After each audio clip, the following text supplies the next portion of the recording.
Mixed Beasts, or a miscellany of rare and fantastic creatures, compiled by Professor Julius Duckworth O'Hare, Esquire. Illustrations by Wallace Edwards, verses by Kenyon Cox.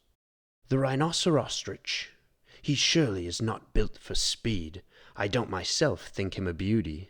His strongest traits are wrath and greed, yet I suppose he does his duty. The octopussy cat. I love Octopussy, his arms are so long. There's nothing in nature so sweet as his song. 'Tis true I'd not touch him, no, not for a farm. If I keep at a distance, he'll do me no harm. The hornbilly goat. Though he's handsome and bold, and protected from cold, this creature's far from jolly. It's the curl of his toes and the hump on his nose that cause his melancholy. The bumble beaver. A cheerful and industrious beast, he's always humming as he goes, to make mud houses with his tail, or gather honey with his nose. Although he flits from flower to flower, he's not at all a gay deceiver. We might take lessons by the hour from busy, buzzy bumble beaver. The kangarooster. His tail is remarkably long, and his legs are remarkably strong, but the strength and the length of his legs and his tail are as naught to the strength of his song. He picks up his food with his bill, he bounds over valley and hill, but the height of his bounds can't compare with the sounds he lets out when he crows with a will. The peanut thatch. This funny bird lives upside down, and makes his nest in a paper bag. He never wags his tail, because he hasn't one to wag. The cream puffin.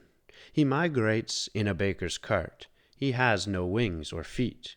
He's round and fat and foolish, but he's very good to eat. The pear-otter. The pear-otter can potter about in the water, where his coat of green makes him quite unseen. His natural voice is but seldom heard, but properly trained he can talk like a bird, and thus he expresses his natural wish. Pretty Poll, Polly want a fish. The hippopotamustang. Oh, children, note his cheerful smile. You never hear this beast complain. He gallops gaily for a mile, with swishing tail and flying mane, then stows away a ton of hay, and so begins to smile again. The camelophynt. This is the ship of the jungle, whose form is much of a bungle. He never is happy except when in bed, for it takes all his strength to hold up his head. The flamingo cot. This kindly bird does what he can, regardless of the jeers of gabies, to show himself the friend of man, at any rate the friend of babies. The pelicantelope. This bird has a funny waddle, but he's splendid when he flies. His favorite dish is cold raw fish, and he has lovely eyes. The scallop possum. This beast lives in the water, but is often found on land. She loves to sit and sun herself upon the sad sea sand. She's a most devoted parent, and to please the little fry, she takes them from her pocket, and she hangs them out to dry. Appendix, being an alphabetic listing of other wondrous beasts encountered on my travels, accurately rendered and also depicted in the colorful plates of this volume, for fellow zoologists posing a sharp eye and a curious nature.